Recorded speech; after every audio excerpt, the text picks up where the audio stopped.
Mahabharata, How It All Began, retold by Prema Jayakumar, narrated by Ranjan Kamath. Mahabharata, How It All Began. The characters. Bhishma.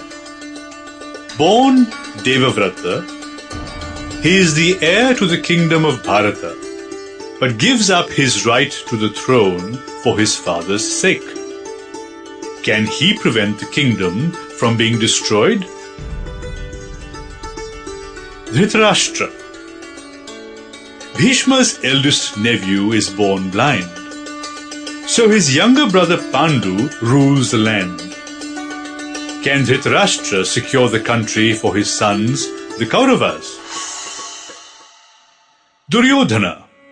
Dhritarashtra's firstborn is the eldest Kaurava. He does not see why his cousins the Pandavas should ever rule the country, just because their father Pandu did. Kunti. A strong woman and Pandu's widow, Kunti has to bring up 5 fatherless children on her own. Will she see them claim their inheritance? The Pandavas. Pandu's sons, the Pandava brothers, must guard themselves against the treachery of their cousins, the Kauravas. Draupadi. Beautiful Draupadi marries the Pandava prince Arjuna, but becomes the wife of his 4 brothers as well. Can they protect her honor? Mahabharata, How It All Began. In the north of India lay the splendid city of Hastinapura, capital of the kingdom of Bharata. For centuries it had been ruled by lofty rulers of the Kuru race. But it was under King Shantanu that the downfall of this glorious race and our story begins. King Shantanu was hunting on the banks of the river Ganga when he spied a beautiful young woman. Mesmerized by her beauty, he approached her and said, "I am Shantanu, the king of Bharata. I have fallen in love with you. Will you marry me?" The young woman demurred. "O king," she said, "I can marry only someone who will agree to let me live according to my wishes."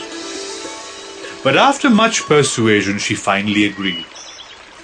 But she warned Shantanu, "If you ever question anything that I do, I shall leave you." The king was willing to agree to anything to win her as his wife. They lived happily for a while, and in due course a son was born to them. But to King Shantanu's horror, the queen took the baby to the banks of the Ganga and threw him into the river. Though very upset, the king remembered his promise and suffered in silence.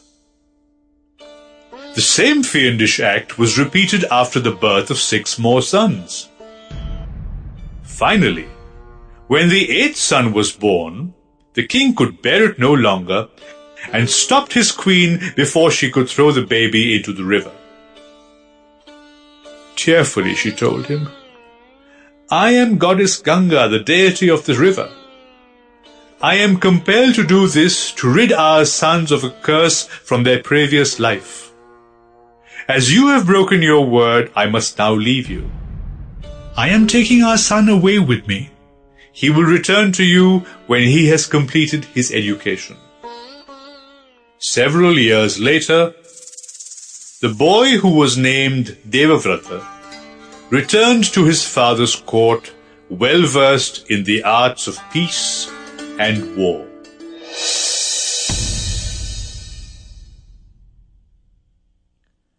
One day, on a visit to the forest, King Shantanu was attracted by a wonderful smell of lotus flowers.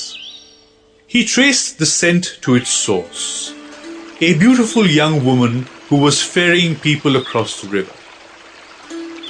Forgetful of his vanished wife, Shantanu fell in love with her. Sample complete. Ready to continue?